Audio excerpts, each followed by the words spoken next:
Hello and welcome to the Middlest, our Patreon-only show where we talk about the episode with the exact middle user rating. We want to see what this show looks like at its exact average because every show has highs and lows but spends most of its time in that big middle. And that big middle, if you're in Sex and the City, is a size 00. I'm Joseph Fink. You are Meg Bashmaner. You bet. And we are discussing Season 4, Episode 16, Ring-a-Ding-Ding. Carrie is forced to buy back her apartment from Aiden or move out. Mr. Big writes her a check as a loan, but she doesn't know whether she should accept it. Charlotte doesn't know what to do with her engagement ring. Miranda has to refurbish her wardrobe after gaining pregnancy weight. Samantha tries to trick Richard into saying he loves her. So this was an episode. I think, as discussed in the main episode, we enjoyed this one more. I'm not saying I thought it was like a knockout out of the park, but it was... You know, it was a sitcom episode. It had some funny moments. Yeah, I thought the Miranda stuff was funny. Miranda's like pregnant and farting. But also horny. And so she ultimately convinces Steve to have sex with her. Or Steve wants to have sex with her. But yeah, so she ends up... They aren't together. They aren't together, but she's horny as hell and pregnant as hell. And so her and Steve have a time of it. I found the Miranda stuff to be funny. This was Miranda at her least mean. She was kind of vulnerable because she couldn't stop farting and she was horny. Like, there was a little more going on than just her being snarky to everyone. Yeah, it's a weird episode for Charlotte, for sure.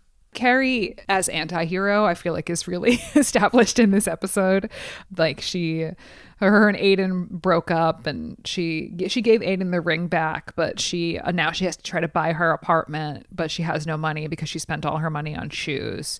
She spent, we find out, $40,000 on shoes. Which she thought was only $4,000 because that is how bad at math she is. So Carrie's like very desperate and sad and pathetic and is like, no, I can't. It's so hard for me. I have no money. Anyway, my ex-fiance bought my apartment and now I have to buy it back from him. There's this running joke where she has no money and so she has to take the bus, except for she just keeps taking a cab instead because she can't bring herself to take the bus. Yeah, and Charlotte has broken up from Trey and got a divorce settlement and got her apartment and is also not working anymore. And so she takes a job as a docent, a volunteer docent. There's almost nothing going on in Charlotte's plotline other than... Well, her ring. So she has her ring that her big Tiffany engagement ring from Trey that she loves, but she takes it to the jeweler and is like, what do I do with it? And they're like, well, you can chop it up and you can make something else with it. And she's not ready to do that. So she's just wearing her engagement ring around her apartment.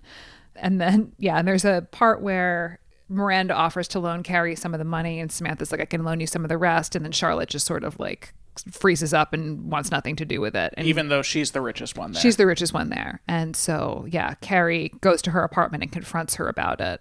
And then she's just like, things aren't going great for me. I'm fine financially, but I am just completely at a crossroads of identity. And so we see a little bit into Charlotte's world. And then Charlotte ends up giving her engagement ring to use as down payment for her apartment.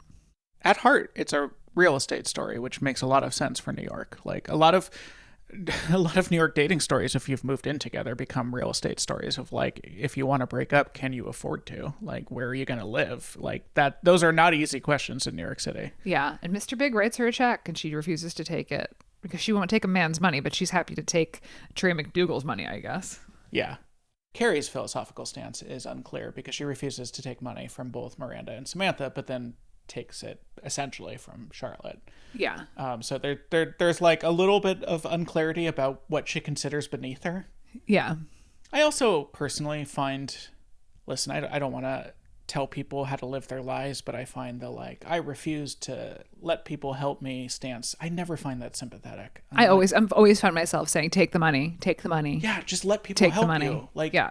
Especially if it won't make a difference to them. I'm never wow, what a strong person, because they won't let people help them. I'm always this person is stupid and should let people help them. Never in real life does this actually happen for anyone. There is never not never, but it is so rare that someone is in desperate need for help financially and their ex-boyfriend writes them a check for $40,000. And even, okay, I can have some sympathy for not wanting to take Mr. Big's money because she doesn't want to owe him something. But Miranda and Samantha, these are your friends. If your friends have the ability to help you and are an offering, let them help you. Yeah. Or like also like maybe you could have made things work with Aiden by not fucking cheating on him with Mr. Big. And that's it for the preview. To hear the rest and to get our regular episodes ad-free, support our Patreon. Link is in the show notes. See you next week.